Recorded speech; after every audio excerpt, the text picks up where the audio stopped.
सूरह बकरा की आयत नंबर 26 और 27 का तर्जुमा समाअत कीजिए। अल्लाह के नाम से शुरू करता हूँ जो बड़ा मेहरबान निहायत रहम करने वाला है। बेशक अल्लाह इससे नहीं शर्माता कि बयान करे मिसाल मच्छर की या उससे भी किसी छोटी चीज की।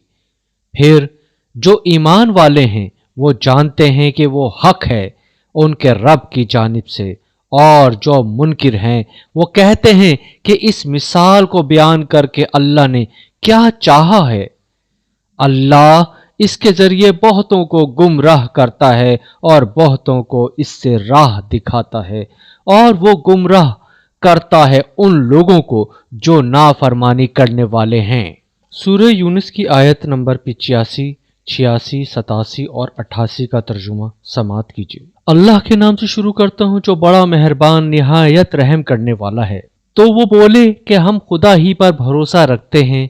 ऐ हमारे परवरदिगार, हमको जालिम लोगों के हाथ से आजमाइश में ना डाल और अपनी रहमत से कौम कुफ्फार से निजात बख्श।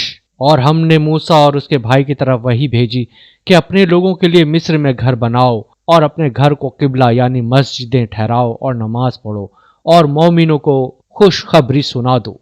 और मूसा ने कहा, ऐ हमारे परवरदिगार, तूने फिरौन और उसके सरदारों को दुनिया की जिंदगी में बहुत साजो बर्ग और मालो जर दे रखा है। ऐ परवरदिगार, इनका माल ये है कि तेरे रास्ते से गुमराह कर दे। ऐ परवरदिगार, उनके माल को बर्बाद कर दे और उनके दिलों को सख्त कर दे कि ईमान ना लाएं जब तक अजाब अलीम ना देख लें।